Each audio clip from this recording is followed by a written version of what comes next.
What's going on, everyone? Welcome to another episode of the High Performance Fatherhood Podcast. As you guys know, I'm your host, Troy Woods. I'm excited about today's episode because our guest today is somebody that I've been trying to make this thing happen for a while now, and it's really me. I mean, it's not him because this guy's on top of everything. He's I could tell he's about his business.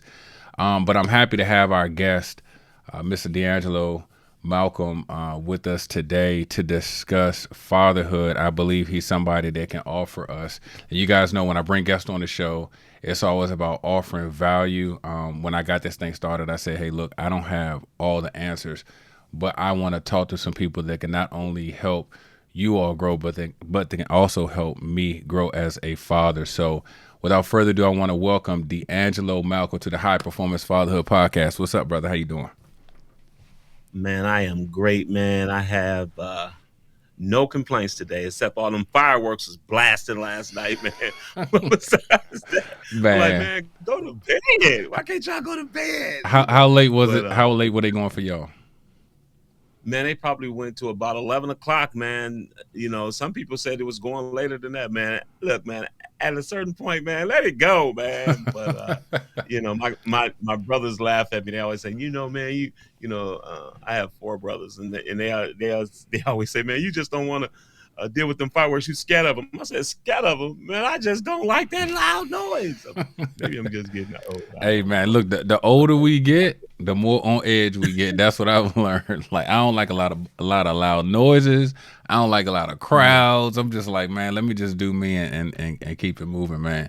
So look, brother. You my brother from another mother. 'Cause that's Man, look, I'm excited to have you here today for this conversation. You are somebody that we've known each other for some years now, and you're somebody who I know is a straight shooter. And that's one thing that I appreciate about you because, man, we live in a world now where everybody's about public image, and there's so many people hurting because they don't have what do you call it? I just call it truth. People don't like to deal in the realm of truth as much as they did, when you and I were growing up. So, this show is about high performance fatherhood, helping all fathers move from a place of fear driven responsibility to where we're just doing things because of like necessity, but to help fathers move from that to a level of high performance where we cover those things, but at the same time we're living in an area of high performance in all of our life, whether it's our relationships, fatherhood, our health, and different things like that, because I truly believe that once we reach that level of high performance, we're not only better to ourselves and to our families, but we're better to our communities, man. So again, man, thanks so much for coming on the show. And I'm gonna jump right into it, man. I want to know, because I know you have four children, two boys, two girls. I want to know from you, what has this journey of fatherhood been like? And I guess you could say, go to your oldest and let us know how long you've been a dad. But what's this journey been like, man? Wow. First and foremost, man, I appreciate the invite here, man. And like you said, it's been a long time coming, but I believe it was for such a time as this that we're together. Absolutely. And I appreciate you, man, for what you do. I mean that in all sincerity. We behind the scenes, we laugh, we joke, but we know when to be serious about what we do.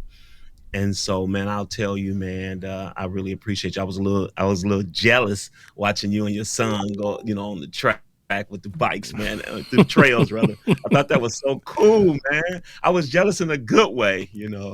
And so I just say, man, keep doing what you do. Man, let me say this. My oldest son will be 29 this year in Okay. December. Okay. And so, youngest, she's 21. Okay. And so it's boy, girl, boy, girl. I Wow. planned it that way. Yeah. I Huh? was planned it that way, right? And so the journey has been very interesting. Okay. I've been through some of the highest heights and the lowest lows. Mm. And the thing we call fatherhood, you will not escape when you do it with integrity. When you do it with intention, you will not escape unbruised. You're going to get bruised. you're going to go through some turmoil, and I can kind of talk about that as we go further. But my oldest, again, he'll be 29. He lives with me. He has autism, and so he's going to be with me. Uh, and I've had people tell me, maybe you should find a group home for your son. Mm. I said, are you crazy? This is my son. We going all the way. And so because of him, he made me a dad. And I will never forget being there, watching him come out. I was there. I caught him. Flipped him over because we didn't have a reveal party. People are going crazy with these reveal parties, and so we just figured it out when he came. And Yeah. he was a boy. I was excited, but we went through some turmoil. And him being born actually helped save my life. And Wow. so, yeah, yeah, So that helped save my. so talk about that, man. Like when you say he helped, what were you going through during that time? When you said he helped save your life, what was up with you at that time? Well, when I grew up, I didn't have a lot of male role models who lived around me. Mm-hmm. I did live with my dad. I did grow up in a two family home, but we spent some time going, from place to place. We moved so much, man. I know people from all over the city. And so it was those times that we were separated, because I had separated from my family. I went to live with my aunt in the projects at one time, Okay. and so it was an interesting concept. And so nobody around, neither the projects or nobody around me, uncles that I can identify with, were really father figures to their children. And so I had to learn a lot of the stuff on my own. Mm. And so with my son, when he was born, I was still, kind of out here doing whatever I was doing. And so watching my son go through he started having seizures right around 3 months old. Okay. And so before, let me rewind that. Before he was born, again, out here, I did everything you can think of. It wasn't whether it's boosting, selling this and selling that, Mm-hmm. all anything you can imagine to be able to what we call survive. I had bought into that concept, and thank God I was able to find my way out that tunnel. But here it is, and so when I found out I was having a child, I went to different people and I asked them. I said, what does it mean to be a father?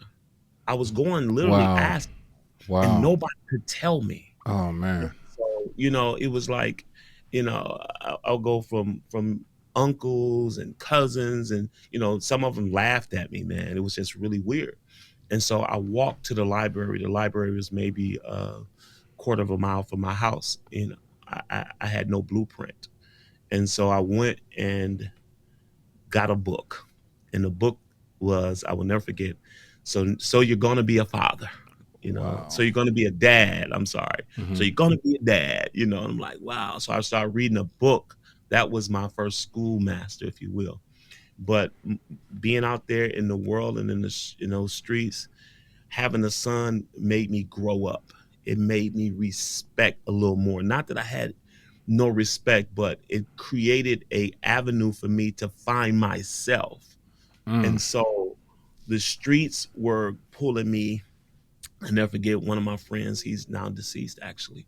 He was telling me, hey man, we so far into this game now that I believe you're the one that can take us further into this game, these drugs. And I'm like, he said, somebody, so many people, and you influence people.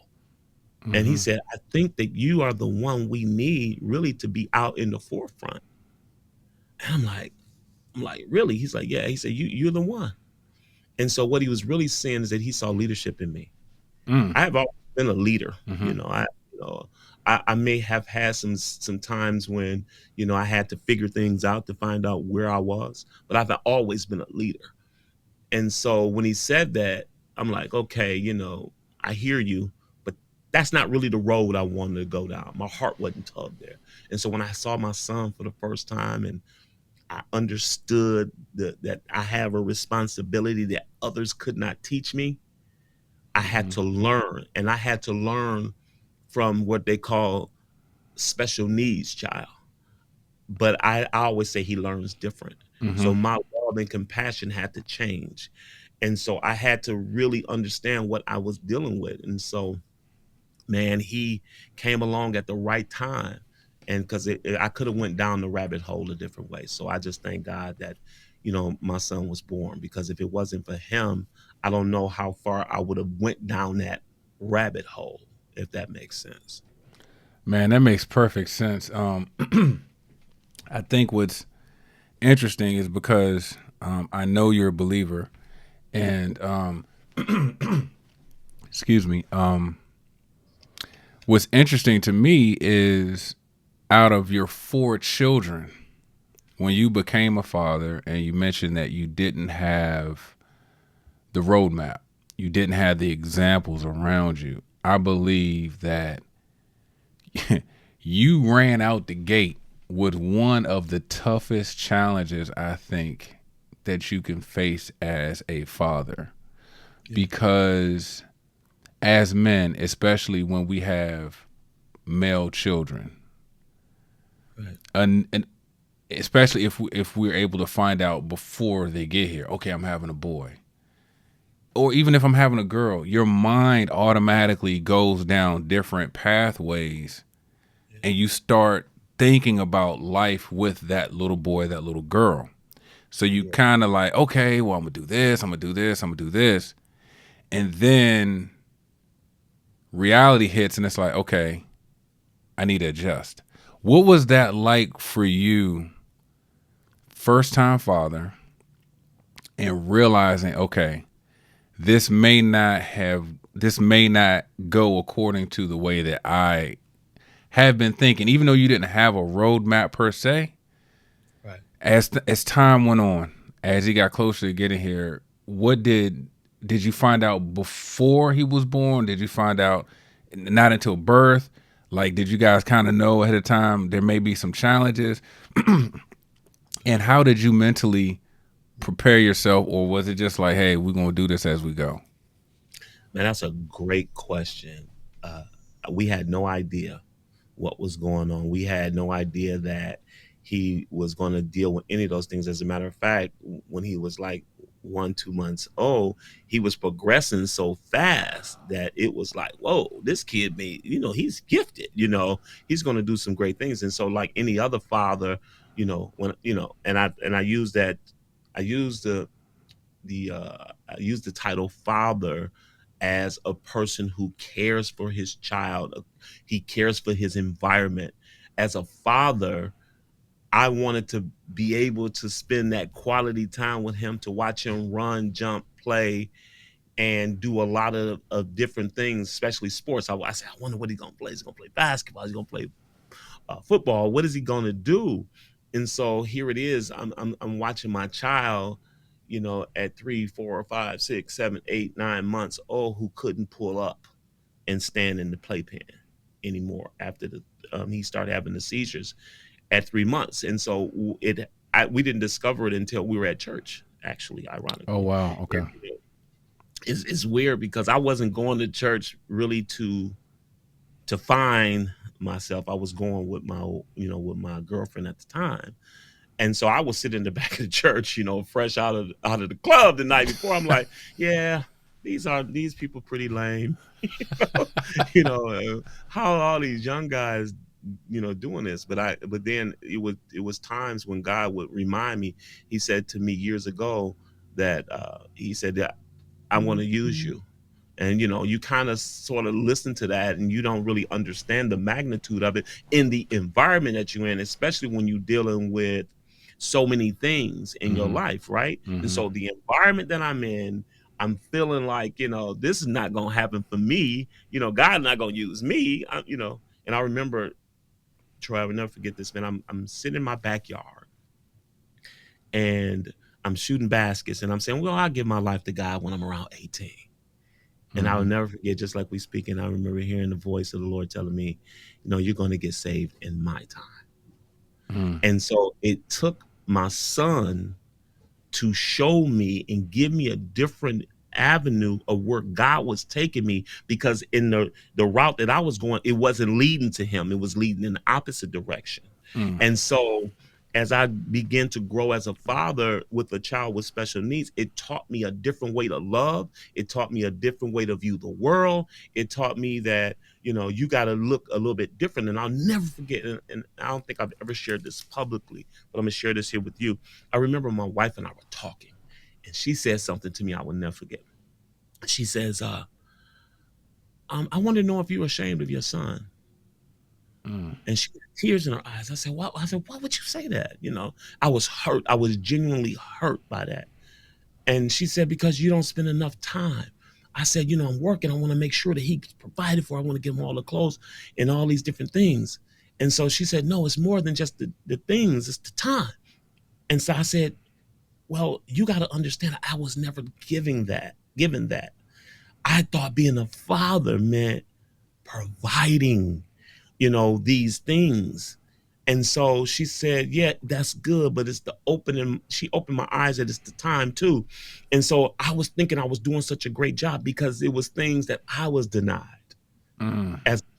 And Okay. so I purposed in my mind that this is what I wanted to give him, if that makes sense. And so it was an eye-opening experience for me, man. And so the dots began to connect on another level. Man, that I sit back and listen to I go back to what you said in the beginning of how your child saved your life, but he Yeah, changed it too. You know what I mean? absolutely. From with the physical save and I think was a great part of helping point your life in a different direction. But then your relationship with God and changing and getting probably setting you more so towards your purpose. Yeah. And it's funny because one of the questions that I had Mhm. for you was how can we develop more patience as a father? Mm. So now let's transition to your other three. Yeah. And how do you think, because to me, man, just being honest, Yeah. it just seems like your son was just a blessing to you to help. You probably needed something that was going to be so impactful right away, not a slow burn. Okay, we're going to Yeah. get it over time. I got to change this right now. I got to change right now. So Yeah. now you got three more kids coming. You got another son, two daughters coming. Yeah. How did your oldest help you prepare for your other children? Ooh, that's a great question. I gotta lead in with this. I remember when my son, they were asking me, they wanted to go inside his brain, my oldest son, Mm-hmm. because of the seizures that he was having. He was having 13, 14 a day. Oh my gosh. They said he would never walk, he would never talk, that he would be blind, that he wouldn't be able to hear, wouldn't be able to, would be blind, which means he wouldn't be able to see. But also, they told me that he wouldn't live past 3. Okay. And so that went led me to say, okay, God, I need you. Mm-hmm. I need you like now. And I promise you that if you can heal my son, I will serve you all the days of my life. If you can do this for me, I'm Mm-hmm. bartering with him, but not really understanding that it was all part of the plan. Do you understand what I'm saying? So while I'm Absolutely. bartering with God, God is like, oh yeah, I know what you're saying, but I need you to realize that this is all part of my plan Mm-hmm. because he required something of me and he knew that I was the one that can deal with the circumstances and situation because I went through why me, God? Why would you choose me to have a child with special needs? He said, why not you? I would call people, one of my friends, I call him the wise man. He a son who learns different. We have a community of Mm-hmm. people. Mm-hmm. So he said, what do you mean? Why not you? This is what we do. And he says, this is what we do. God picked us for this. He gave us this assignment. And I started looking around at different people and I said, I understand now, God. And so not only did my son change my life, he began to change the people lives around him. Wow. So when God delivered him from that seizure that way, because he still kind of deals with it every now and then, but when he dealt with it that way, because we didn't have to give him, I would have to give my son steroid injections. I would have to, give him all these different diets they was trying him on, all these different things. Mm-hmm. And so when the other, so now I'm dealing with next level. So when the other ones came, I'm like, okay, so let breathe, breathe. And so my daughter came and she was so inquisitive. She came Mm-hmm. out the womb talking, man, cooing and talking. And Wow. but he prepared me to love a different way, to be more patient. That's the word you were talking about earlier. I began more patient and understanding. And so, and then as the other ones came, my son, I began to somewhat live vicariously through him though. Because Through I your know oldest? my second son, Okay. because my oldest son, DeAngelo, Mm-hmm. we call him D. D was not able to run, jump, play football, and Okay. all those I things. got you. And so Jamari, he did those things. Mm-hmm. Do you see what I'm saying? And so now I get to push that time into him. Mm-hmm. Mm-hmm. But what ended up happening, so my oldest baby girl, Chelsea, she's smart. She's me, right? Super smart. But what I found out about her is that I looked at, she was almost like a young adult real quick. She was Wow. helping us out with so many different things. And so now my baby girl Jasmine, now she comes and we had to learn how to not give her the short end of the stick either, because I went through every high and low in life.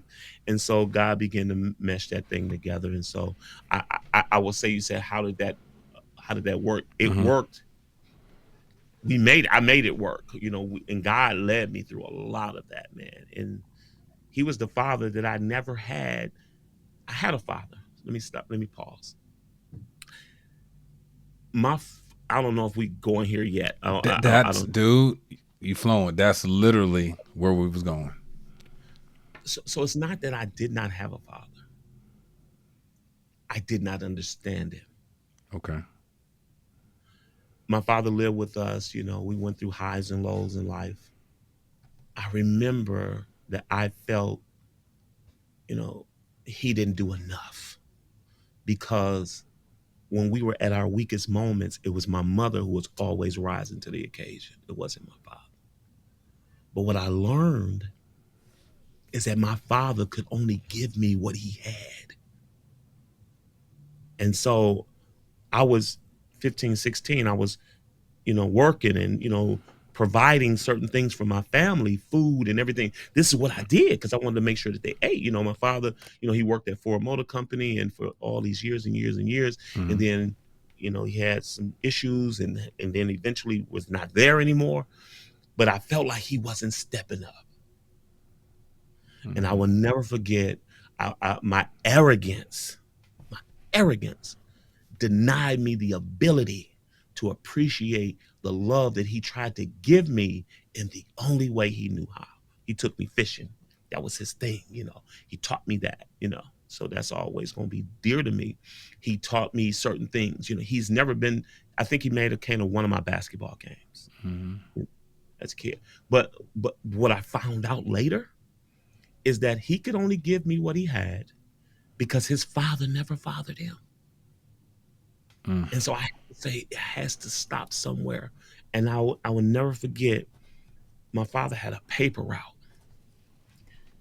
because he had an elementary education, because in the South, everybody, he's from the South in Georgia, social circle, Georgia. My mother's from Meridian, Mississippi. They migrated here to go to the big three factories. And so my father migrated here. He came, he worked at the factory. He did it. But when that was gone, it was as though he probably was lost. And so with an elementary education, in the depths of winter, I watched my father push a shopping cart through the snow from a distance. God allowed me to see this. And he said, it was as though God was chastising me and said, don't you ever judge something that you don't understand.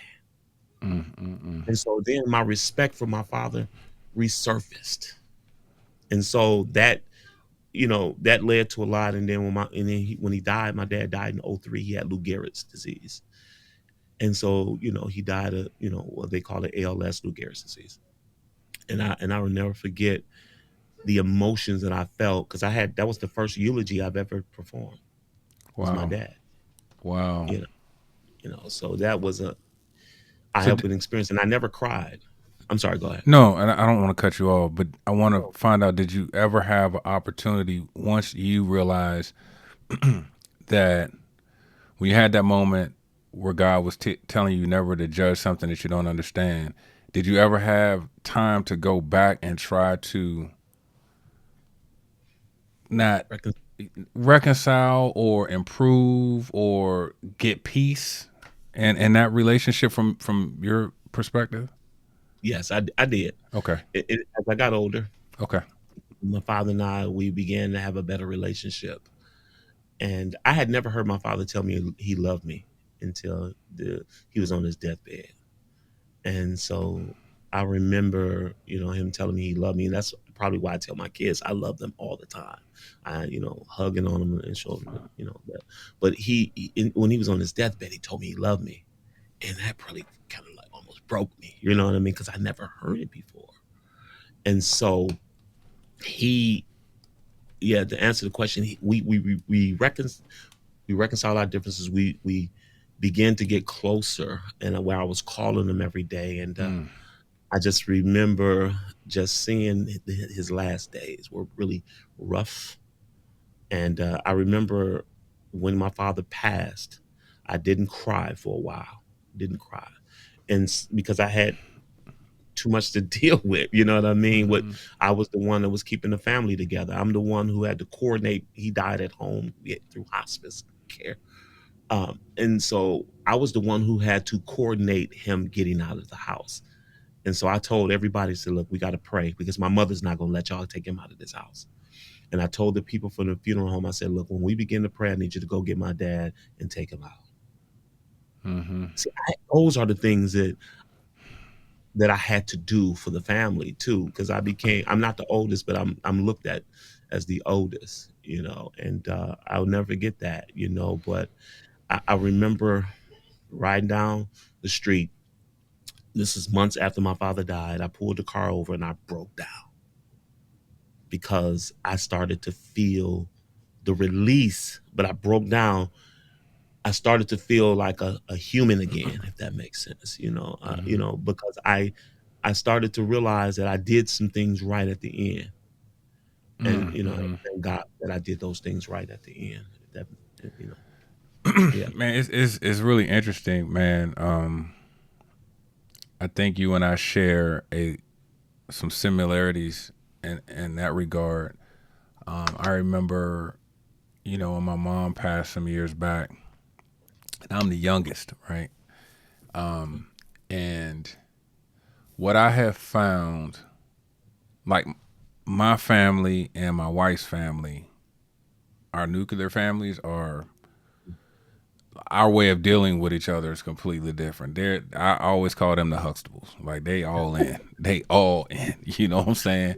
yeah, Um, my family, we love each other, but we've struggled with communication, right? right. Like, and so what kind of like what bothers me about myself a lot of times is I find that I don't express some of the emotions that I should express from a release standpoint. Like I remember when it was almost the same thing. My mom had been in assisted living for some years, and it caught all of us off guard. Initially went in because of an injury to her knee and never came out. Like just I think she kind of gave up. And then one thing, how it is when you're not mobile, one thing leads to another, et cetera. So when she got near the end, even though I'm the youngest, because me and her were so close, and that's a story for another time because this is about you today. But I do want to mention this. I was responsible. I was the responsible one as far as taking care of everything. Even when she went in there, we had to switch it from short term to long term, and that you need paperwork and all kind of stuff. But when she passed, I remember the first thing I said was, "All right, she wasn't prepared for this, so we got to do this, and this." And it was around the holiday season. I think we like the funeral was like the 4th of January, something like that. So I had to pull everything together. All right, we're gonna do this. We're not gonna do the burial site. We're gonna do the cremation, all this other stuff. Excuse me. And I realized I never cried, right? Mm. And what got me was a guy that used to go to church with us when I was younger. Right, I still kind of was in touch with him on Facebook, but we were never really friends growing up. We just knew each other from church. He showed up. Man, that dude hugged me. I lost it. Like it was almost one of those, and I can almost emotionally feel it now. It was one of those like I don't know what it was about him being there, but it was like I felt it was like a release that I needed to have. But I still struggle with it, man, because I know with my age, I'm not gonna say I've gotten more callous, but I've gotten more black and white. Like I don't work in the gray a lot.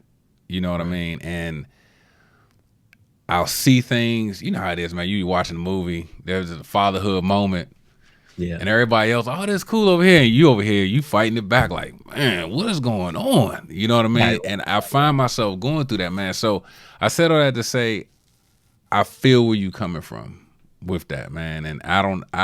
That's one thing I don't. I know people say you should talk to somebody. I get it, but I just don't know. I don't really know how to deal with that. You know what I'm saying? Like, it's just one of those things that I love my children. I'm very communicative with them, but it's just I know it. I think there's a door that I'm almost scared to like even open it a little bit because I'm Right. like I don't know what's gonna come out. So If I could say something about, go ahead, finish. I'm no, sorry. I'm done. I'm done. I think there's a chamber Hmm. that we don't want to deal with because it begins to expose things that we have shut the door on. Mm. And so, by way of example, you have faced my greatest fear. My greatest fear in life is losing my mom. That's my greatest fear.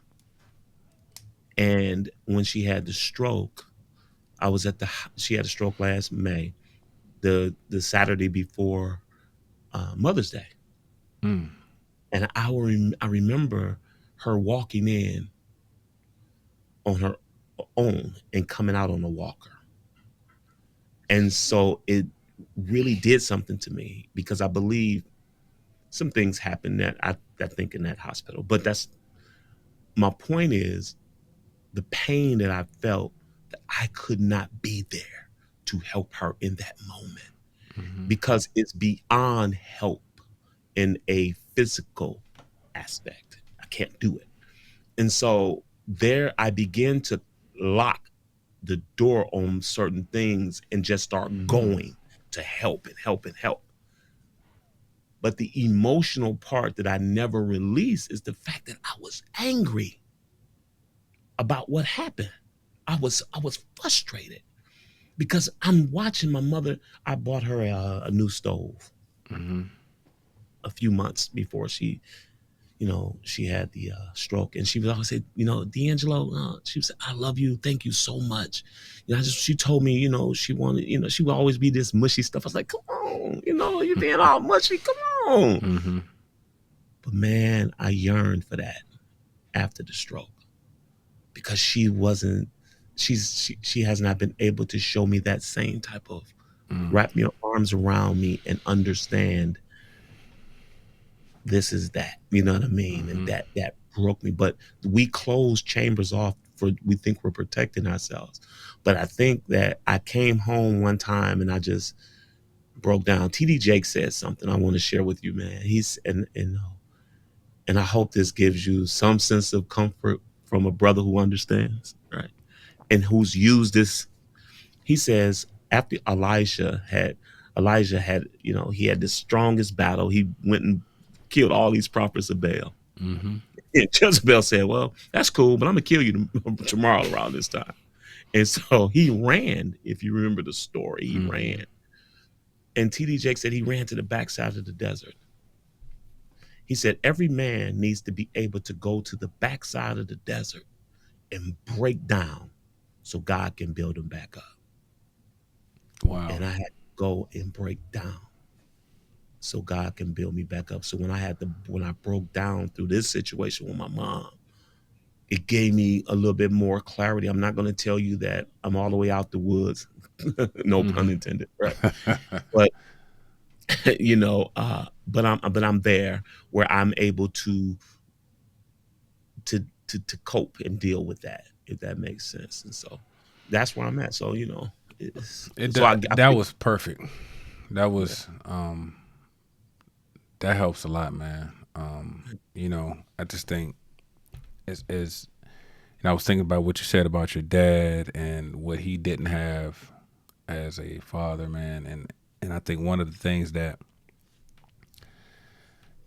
for better or worse, even I never really my biological dad never had a chance to really meet him, and my family did an amazing job, raising me and trying to make sure my needs were met, so I don't have the story of I had a tough childhood. But as I got older, it goes back to what you said in the very beginning about not having a blueprint. It's like you get into the situation like I'm gonna do the best that I could, but then when you see, especially when you see other dads who they have a good lineage of paternal insight. So the yeah, grandfather, the father, the son, and and you like, oh man, y'all just kept passing down, and it's like, as men will always say, I got it, I can do it, but it's almost like deep down, if I just had like if you see a deficiency within yourself, yeah, I wonder if my dad was like that, or I wonder like where is this coming from? Because we see stuff in our kids, and we kind of they getting that from me, or nah, that's your child, or whatever. And so I just think sometimes it's a challenge. I definitely am grateful for my faith because I yeah, think at the end of the day we do have a blueprint on how it should go. We look for the earthly blueprint a lot of times, which is how it was designed to work. It's nothing wrong with that at all, man. But I think through platforms like this, brothers coming together to talk about this, not that it's a fraternity or anything like that, but you come together and you share because we can lay out some type of, maybe not blueprint, but a roadmap. You know what I'm saying? Okay, if you go down this street and you make the left and you go down this avenue where it requires maybe special needs, okay, yeah, we can talk about that. You know what I'm saying? Because you weren't expecting it. Or if you go down here and then your child, which is a topic I'm gonna get into, your child is having identity issues or whatever. Okay, we got fathers we could talk about that. You know what I mean? yeah, It's not the blueprint, but it is a roadmap. You know what I mean? To kind of help you get through. And I do want to kind of get to that, to ask you, in your opinion, not saying your children have gone through any of this, but just as a father observing society, what do you think some of the biggest issues that our children, our youth are facing with identity? Like where is this coming from? It seems like I think it's always been there, yeah, but a lot of our children just don't seem to have any, not clue, but they just seem lost. And I'm like, is that on us as dads? Like, I would love to know the numbers and how that correlates to family structure versus what we're seeing. But what are your thoughts on what we're seeing in our youth today? if you don't mind, I want to say something about the latter thing you said first. Okay. I mean, excuse me, the yeah, the latter thing that you said. You were talking about the generations. I see these people where I'm the son. I'm the grandson. No, excuse me, I'm the father, godfather, grandfather, and Mm-hmm. go all the way up. I'm like, man, that's pretty cool. I've never spent a I never spent any quality time with a grandfather. Wow. And when you were talking, that this came to me, broken branches. Because That's the good. tree is there, but the branches are broken. And because the branches are broken, we never know how far they could have grown because the branches are broken. And so when the branches are broken, we begin to have to, as we grow, we don't know which direction to go in because the branches are broken. And I That's think good, man. I thought about this book I read, TD Jakes again, Don't Drop the Mic. And he says something about bushwhacking. Oh, you got that? Oh man. I'm getting I into it. whew, I'm gonna tell you about 5, 6, 7 times. I got it on Audible, and but he says something about, bushwhacking. When you go, and I don't want to give it away. You just remember I talked about bushwhacking, Okay. which is really finding a new path. I Mm. didn't know what the path was. Me and my wife were bushwhacking because Mm-hmm. we had nobody we can go to and say, hey, how do you, well, excuse me, back up. We had people externally, but not internally with family. Right. So we didn't know. We had to bushwhack our way through this thing. You know what I mean? Mm-hmm. And so you and I are bushwhackers of sorts Mm-hmm. because we still have to figure out how to get through this maze or this labyrinth, of what we call fatherhood and manhood. It all goes together. And it is kind of like you said. I know you said it's not like it, but it is sort of like a fraternity in a way. It's like a group of men who understand. Do you understand? And we share some common bonds. And so Mm-hmm. I think the hardest thing to do is for a man to do is to open his heart to another man because the fear of taking it and disappointing it. Mm. We don't want our heart to be disappointed after we opened it up to you, and now you take it and use it against me. Absolutely. And so, you know what I mean? So, but going to the identity thing, I think I never in my life had to deal with some of the things that my children have to deal with. I'm afraid for society in the next 10, 20 years because very disappointed in some things that I see because it's already a it's already something that's hard to deal with. We didn't have social media like this either. And so it's right in your face because now they're telling our children you can choose to be whoever you want to be or Right. whatever you want to be. Right. And they're getting lost in that, man. Yes. And so they're getting lost in that identity. They're getting lost in trying to find themselves. I think that the identity thing is hard because it's already you got those external things. And then just to try to find out who I am as a person. Because I know what my mom's and my dad norms and values are, but what about me? Who am I? And I think one of the hardest things that I had to do is to allow my child to grow and not get in the way so much because I kept on saying, no, you don't want to do that, because that's going to make you look this way. No, you don't want to do that because that's going to make you look that way. And so now we're dealing with the identity of choose who you want to be. And I'm confused on which way I should go. And so I think there are two different things, two different roads, but they all lead to identity. And so I want my children to find out who they are. I just don't want them to hurt much, you know. Right. And I just don't want them to go so far into a world that they don't understand.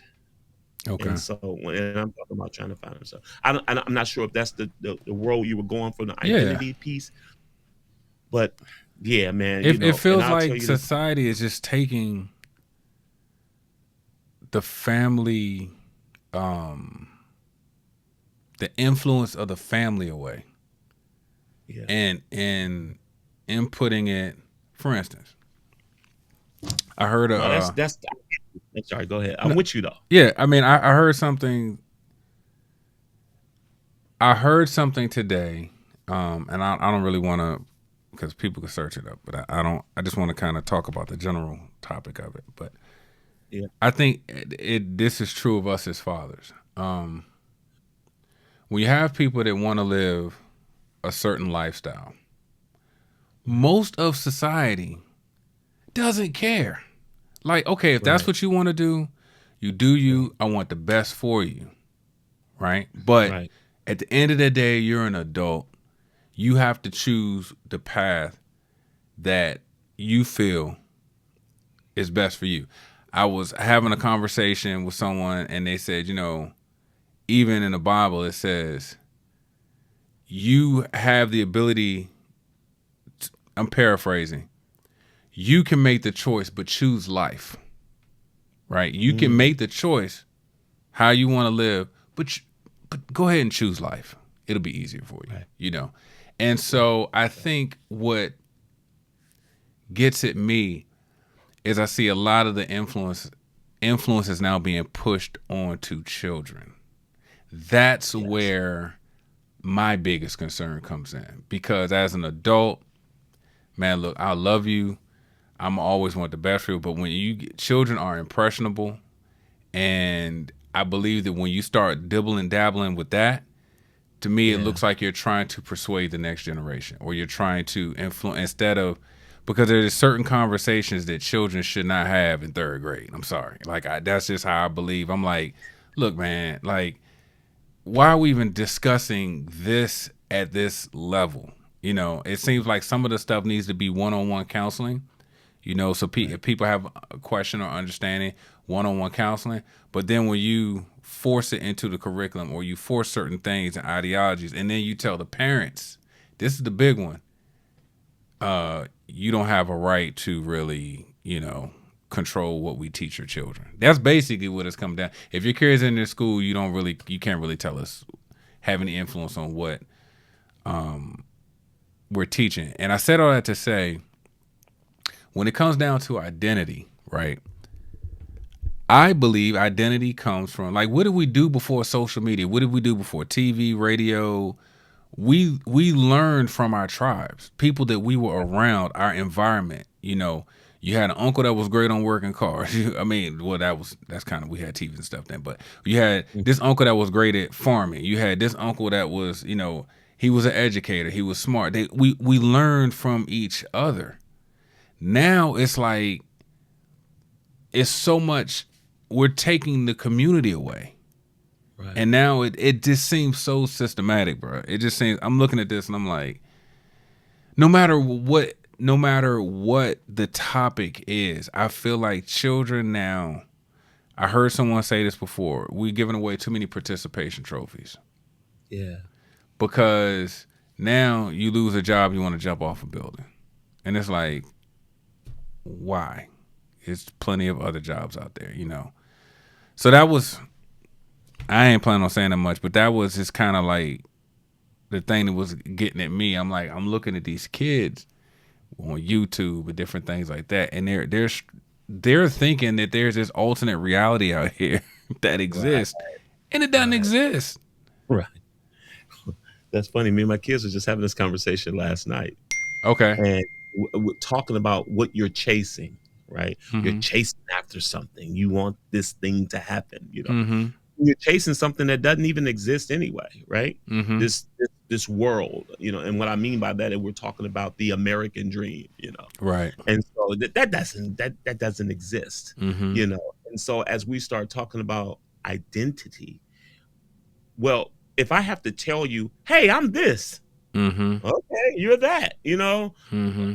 that's on you, but why do you have to tell me? Mm-hmm. Or why do I have to tiptoe around you when I don't want my children to be involved in what you're involved in? I shouldn't have to tiptoe around that. But if you said that in reverse, hey, I'm Yeah. this, they'll be like, so So, hey, I see, saw that. Did you see that? Is it? I it, should have sent it to you. I always send you. right, right, right. But I'm like, if I come out and say, hey, this is what I like, you'd be like, okay. I love being married to a woman. You say that they're like, well, who cares? I think that's what society does. And Right. I think whew, some things are a slippery slope Mm-hmm. because there are some things that had it not been for a lot of political agendas in my mind to Mm-hmm. push it the way they pushed it. Mm-hmm. I don't want my children learning this alternative lifestyle as a curriculum. It Right. doesn't make sense to me. Right. And so so what I guess my point is, if we don't make it a thing, it's not a thing. But society pushes it and makes it a thing. And Yeah. now it becomes. And Yeah. so now that it becomes, you can't stop it. But as a parent, no matter what happens, I seen a brother at a PTA meeting one time. He stood up and started reading the book that they wanted to read to their children in third grade I think that was this early this year, I think. earlier this I year. think I And saw they that. said, "Oh, you want me to stop?" He said, "Did you want me to stop? Because it sounds disgusting." So imagine I think they were third graders. And when you used the, talking about third graders, I remember some time ago, even in prison, they started looking at the test scores of third graders to see how many prisons they were going to build. Third Wow. graders. And so that impressionable age, and I remember around that age, third grade, I was I worked with the Cub Scouts. And so they were saying, "Hey, you better spend as much time as you can with your children now, because guess what? In a minute, they're not going to want to spend time with you, because they're going to want to spend time with their friends, their influencers." Mm-hmm. And so Mm-hmm. now the influencers now are on TikTok, they're on, all these other Mm-hmm. social media platforms. Mm-hmm. And so it's cool to push another agenda, because it's the thing, and if it's the norm. Now Mm-hmm. we're in a society of the norm. Mm-hmm. And it's crazy, man. And I pray for the children of our next generation. I really do. Man, let me ask you this question, because this is the question I've been asking lately. What scares you as a It's father? not about LeBron and Jordan, right? No, it's Okay, not. We go ain't ahead. doing that. No, and I know what part of the world you from, Good, so I good, know how good. that's gonna go. No, I don't have one. I don't have a goat in that area. I just think you It's already know. Anyway, we go ahead. ain't I'm going sorry. there today. Mm-mm. We ain't gonna go there. Look, man, I'm sorry. Go ahead. don't get me all script. You about to see a whole different beast come out this joint. Nah, I'm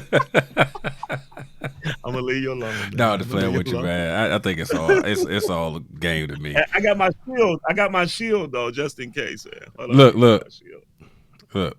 Me too, right here. All right. Hey, that's the truth. That's when we say, "Okay, cool, kumbaya." Right, Let me get exactly. All that there. right, all right. Truce, truce. So All listen, right, man. it's true. I want to know what scares you as a dad. Ooh. What scares me as a dad? One thing that scares me as a dad. There's many, but one thing that scares me as a dad is that as my children go through their go through, that I won't be alive to see them come through. And so I use it in this aspect. All your children are going to go. All you have two, right? Mm-hmm. Both your children are going to go through some stuff. It's just the way it is. And it's going to be some stuff that you didn't think, wait, this ain't my child. I know I didn't give birth to this child. And so it's to see them get through their go through. I want to be able to. My fear is that I won't see that, Mm-hmm. and I want to be alive to see them understand the things that I taught them. And I'm beginning to see it now as they're getting older. And so that's a fear of mine. I don't want to die and not know that I put something in them, that I can see the manifestation of it. And God dealt with me with that. He dealt with me because some things were happening with my children. I was going through some. It was really I was in a pit moment. Like Joseph being thrown in the pit. And I didn't think I could ever see the palace. In this situation with one of my children. And I was walking, and that's what I did a lot. I walk, or I might go to the gym or whatever. But I was walking, and I'm like, God, this is hard, man. Watching what my child is going through, and I can't be there to protect them. Mm-hmm. And God told me something I'll never forget. I'm walking. He told me, he says, you need to get out the way, because you keep asking me to help them, but you keep getting in the way. Mm. You want me to deliver them and show them, but you keep getting in the way. He says, if you don't get out the way, I'll dry up all your resources so you won't be able to help. And so Mm. he was letting me know, I need you. You have to allow me to do what I do, but you can't keep rescuing them. They have to go through something. Mm-hmm. And that is a fear of mine that I was fearful that I wouldn't see that. And so I had to renew a trust in God that He will allow me to see it. And I'm on the brink of seeing it, Right. and so I'm praying. I say, God, just don't call my number, let me get to let me see this, and so, and I don't want my children to ever feel like they can never come to me and be honest. That's another fear, but that the fear of not being able to see them come through their go through. That's fear. Man, that's powerful, brother. I think we all want to see the journey completed. You know what I mean? The other side of through. Yeah, the other side You of know what I mean? through. The Yeah. other side of through. Let me ask you, man, as we start to land this plane. Okay. Um, Kind of mentioned in the beginning, but I do want to go back because that is, you can look on the back of the coin and see it for yourself. That is one of our goals is health. I want to know Yeah. what this health journey's been like for you, brother. What's going on with you? How you doing? What's some of your goals? What can you share with the brothers about the importance of health and where you are right now? Oh wow, that's a great question. So uh, beware of the yo-yo, because I've been in a place, and I think you've witnessed it, where I've lost 85 pounds, right? Mm-hmm. And I was in a good place. But being in that place, you don't forget how you got there to lose it, because I was starting to watch all these people around me cheer for me when I did well, and I also saw them point the finger for me when I began to do bad again. Okay. So I had to really put it in my mind that no matter what happens on this journey, I have to keep going. So I would say no matter how many times you fall, you have to get back up and fight for your health, because you can have the riches of the world and have broken health, and you have nothing. You have absolutely nothing. And so I pray, every day when I get up, when I go, I'm hitting the gym. I'm in a good place right now. Since I've been on my journey for the last few months, because the journey has breaks. And so my father did not reach 60. I had uncles who did not reach 60. And so my cousin and I, we all talk about that. Mm-hmm. And so reaching 60, I said, well, I'm trying to break that and go further, And Absolutely. so, but the doctor told me something. I'm gonna share this with you, man. He said, look, I'm gonna tell you, this is when I was at 300. I probably was at 300 and almost 400 pounds. Okay, so you upper threes. Okay. Woo, yeah. I was on the other side of he about to pop threes. You know what I Wow. mean? Okay. And so the doctor said, look, people that's your size don't live long. He said, you got to do something about that. And so I went through I, I went through the process of changing my life, and I went through the process of failing when I changed it, because I thought I can go back to doing the same things I did before, but you can't. And so now, is as I'm older now, I have to push harder. But brothers, you got to take care of your health. You got to get that prostate checked. You got to get, the colonoscopy. You got to get that. You got to make sure that you're okay. Because if you don't take care of yourself, think about your children. They're going to hurt. Wives are going to hurt. Family is going to be hurt and disappointed because you did not take care of yourself. But I feel good now. Again, I have certain little, as you get older, Mm-hmm. stuff you got to get through. But I'm better now. I'm in the gym again. And, I found some type of renewed lease on life by being able to get back into the gym. I feel good, man, about those things. Again, I have my normal aches that you Mm-hmm. may go through, but nothing that I'm looking at that will keep me stuck. What has been your with this your health journey? What have you found has been a challenge as far as like a stumbling block that kind of has helped you to relapse in the past? Not now, but in the past. Great question. Nobody has ever asked me that. That's a great question. being afraid of the scale. Okay. And the reason I say that is because when I step on the scale, I have to face the realities of where I am. So I had to step on the scale so I can begin to address issues. I had to address the fact that there are things that are happening inside of my body that if I do not address, they're going to get worse and not better. I think one of the most challenging things is to know where I was and to see where I am. I feel better where I'm progressing to, but it was so difficult to get back up at times Hmm. because of what I've experienced. And so I had to fight for me. I couldn't do it for I used to win a lot of contests and you and I know how we used to be in companies together, health companies together, and Hmm. and we would fight for these competitions and it was fun. But I can't do it for that. Right. I got to do it for the fight of my life. And that's where I'm at now. I'm fighting for it for my life now. And that's the difference. I think That's that's a the different major fight. difference. That's a different fight, brother. That's a different Different fight, fight. man. One thing Had I to, wanted. Go I ahead. escaped. I beat diabetes before. I'm sorry. Go ahead. No, no, go no, go right, go right where you were at. I beat diabetes before, Okay. and then it came back, and so now I'm fighting it again. I'm winning, but it's a fight. And so my goal is to never take medication. That's I don't want to do that. So that's the fight. I'm sorry. I want to know, and stay in contact with you through this because I want to know.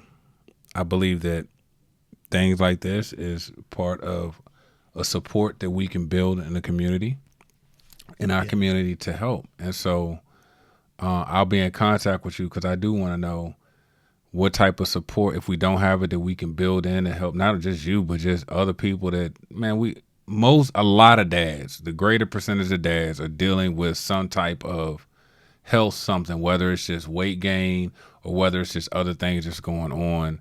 And because we all hate to go to the doctors, we don't, most of us, we just, drink some water and walk, you know what I mean, and think that's gonna fix You'll be everything. all right. You be all right, man.